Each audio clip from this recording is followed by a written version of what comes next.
Hello fellow Jedi and Sith, and welcome to a brand new video on Star Wars Temple. Today we're going to be taking a look at the Elite Praetorian Guard, who are going to be showing up in the upcoming Star Wars movie, The Last Jedi, coming later this year in December. Now there are a few things we should establish before we start this video. We still do not know all the information about the Praetorian Guard, so we can't get an exactly conclusive idea of how strong they actually are. Now, we can pretty much assume from the trailers that they should be at least able to handle a Jedi or a Sith Knight and such, because they do use melee weapons, but we'll get more into that later on. So please keep in mind, this is going from the information we currently have. Once the movie has been dropped and we have seen it, we will actually know what more they can do and if they are strong enough to rival a Jedi or a Sith. So now let's get right into the breakdown here, shall we? Now here's an interesting fact. Did you know that the Elite Praetorian Guard are actually based off of the original real-life Praetorian Guard, which was an elite unit of the Imperial Roman army, whose members essentially served as like bodyguards for the emperor at the time, the Roman emperor, or the different emperors that existed. They actually had a quite big of an influence. They were essentially like a highly trained group of soldiers which were like really notable and quite highly regarded, and sometimes they could even turn against the emperor and essentially kill the person in, the top position to switch them out with another person. They were eventually disbanded, but just an interesting little fact I wanted to put in here if you just want to know about it. They were actually based on a real thing, the Praetorian Guard. So yeah, kind of interesting little bit of a side note, but let's continue with the video. Now, the Elite Praetorian Guard are pretty much described as a group of 8 human personal guards that work for Snoke.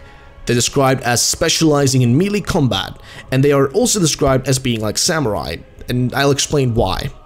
And now if you compare them to what they were clearly inspired by, being the Imperial Royal Guard, which we never really saw doing any sort of fighting in the Star Wars movies, you can clearly see that the Elite Praetorian Guard is described as being a samurai because they will clearly be more battle-hardened and ready soldiers. Now, if you look at a samurai fights with honor. A samurai fights till his last breath. That is how a samurai is. A battle-hardened one will fight until his last breath and will never betray his purpose. A samurai fights for his purpose. So that's essentially the kind of idea I get from hearing the words and the description of the Praetorian Guard being like samurai. Now, we have more stuff to talk about, which would be the fact that they use melee combat. They'll be using, I guess, weapons that are able to handle something like a lightsaber, I would assume, because if you're going to have those protecting Snoke, they should be able to protect him from something like a Jedi, or even another Sith, if need be. So I really am interested in seeing how they will handle the battles against somebody like Rey. Now, their armor is described as being clad in crimson, so essentially their armor is crimson armor, and that includes a plastoid helmet, or plastoid helmets for each one of them, and robes, and they're also armed with staff-like melee weapons, with a blade on either end.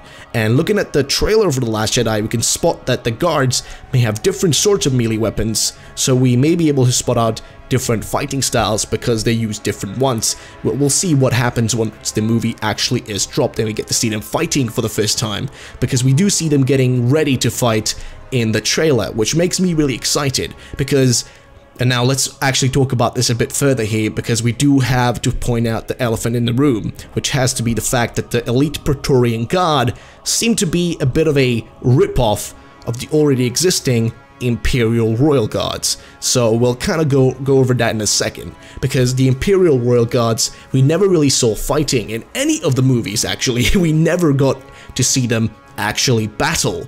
While we will be seeing the Elite Praetorian Guard battling, they will actually be ready to fight, which makes me really excited, as I do want to see what they can bring to the table. But this also brings up the kind of point about the whole of the new movies being pretty much rip-offs of the original trilogy. Now, I'll explain why. Essentially, people are saying that The Force Awakens was just a rip-off of A New Hope, which I cannot decline. I have to agree, it was a bit of a rip-off. It pretty much used the same points and it kind of followed the same story structure, kind of from you know, from start to end, which I cannot deny. I kind of have to agree on that, but I still did enjoy The Force Awakens. I still think it was an interesting and fun movie to watch. But then again, I have to point that out because that's going to be a point that a lot of people are going to bring up, that they are pretty much just reusing other stuff. But I am excited to see this because I'm still a fan of these sort of things. I mean, we got to switch out the, you know, the clone troopers for the stormtroopers, and now the stormtroopers for the First Order troopers, stormtroopers or whatever you want to call them really, and that's essentially what's happened. We've always seen an evolution in Star Wars. It's pretty much the same thing over the course of time, but it changes over the time. So I'm not really that negative against the Elite Praetorian Guard, as I love the Royal Guard, and I know that they are stronger than we've actually seen them in the movies. They can actually do stuff, but we never get to see them do anything. So I would love to see a spin-off version of them, aka the Elite Praetorian Guard, doing some actual fighting. So I'm excited for this, but I would want to know your opinions as well, guys. What do you think about them being kind of just a spin-off version of the Imperial Royal Guard? Let me know in the comment section down below, and I feel like that's going to be the end of the video. I feel really on edge right now because I've been so excited about all the Star Wars stuff that's going to be coming soon. We got Star Wars Battlefront 2, The Last Jedi, we've got a bunch of comics coming out, books, all these things are coming through, and I'm really excited. But for now, let's leave that where it is, and we'll have to wait until the movies and such and games come out before we can know more information about all the stuff that's happening. So, thank you so much for watching. That's going to be it for today's video, and I am really glad you guys watched this video. If you did, I hope you did enjoy, and as usual, thank you for watching Star Wars Temple. Make sure to subscribe just to keep up with all the Star Wars content coming through, and we'll be basically talking about anything Star Wars here, so if you're interested, please do subscribe, and as always, we'll see you again in a galaxy far, far away.